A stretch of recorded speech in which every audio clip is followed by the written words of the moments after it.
ఇక తదుపరి రాశి మనం చూసుకున్నట్లయితే మకర రాశి. మరి ఈ మకర రాశి వారికి కూడా ఈ వారంలో వీరికి ఎటువంటి ఫలితాలు రాబోతున్నాయంటారు? తప్పకుండా అమ్మా. మరి మకర రాశి వారికి సంబంధించి చూసుకున్నట్టయితే ఈ యొక్క వారంలో వీరికి హెల్త్ ఇష్యూస్ వచ్చేటువంటి పరిస్థితి కొంచెం ఉన్నది వారంలో. మరి ఇంకా అనారోగ్య సమస్యలు, ధనాదాయము, స్త్రీ మూలక ఇబ్బందులు, గృహమందు శుభకార్యాలు, అదేవిధంగా ఏమైనా రిజిస్ట్రేషన్ పనులలో కాస్త పెండింగ్ పడేటువంటి పరిస్థితులు ఉన్నవి. అన్నింటా అభివృద్ధి ఉంది. బిజినెస్ చేసుకునేటువంటి వారికి, ఈ యొక్క మకర రాశి వారికి సకల కార్యసిద్ధి, అదేవిధంగా శరీరక సౌఖ్యము, మానసికంగా ఎంతో సంతోషంగా ఉండేటువంటి పరిస్థితి బిజినెస్ రంగంలో ఉండేటువంటి. ఓకే. మరి ఇంకా ఈ యొక్క మకర రాశి వారిని చూసుకున్నట్టయితే కోర్టు రిలేటెడ్ ఇబ్బందులు అయితే ఉన్నాయని చెప్పుకోవడం జరిగింది. మరి ఇంకా స్థాన చలనం ఉన్నది. కార్యరంగంలో ప్రతికూలత, శత్రువృద్ధి, బంధుమిత్ర పుత్రులకు సంబంధించినటువంటి విరోధాలు గోచరిస్తూ ఉన్నవి. ఈ యొక్క మకర రాశి వారికి ఇంకా డబ్బులు శస్త్రచికిత్సకు ఖర్చు అయ్యేటువంటి పరిస్థితి ఉన్నది. సంఘంలో చక్కటి గౌరవం ఉన్నది.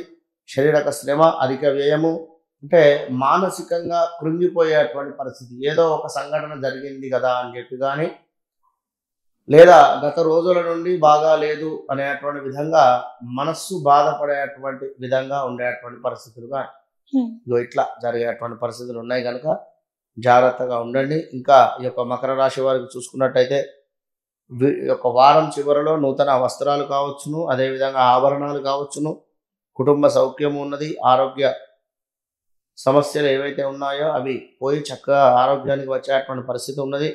సమాజంలో గౌరవము పెరిగేటువంటి పరిస్థితి ఉన్నది. ఈ యొక్క మకర రాశి వారికి కాస్త మీకంటే తక్కువ వారితో ఎక్కువగా కూడా వాదించకుండా ఉండండి, మంచి ఫలితం ఉంటుంది.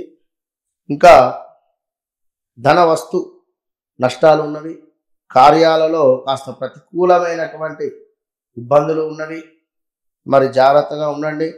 మానసిక బాధ ఏదో రకంగా గోచరిస్తుంది కనుక తప్పకుండా కూడా ఈ యొక్క మకర రాశి వారు మీరు వెంకటేశ్వర స్వామికి చక్కగా కూడా పూలమాలను సమర్పించండి.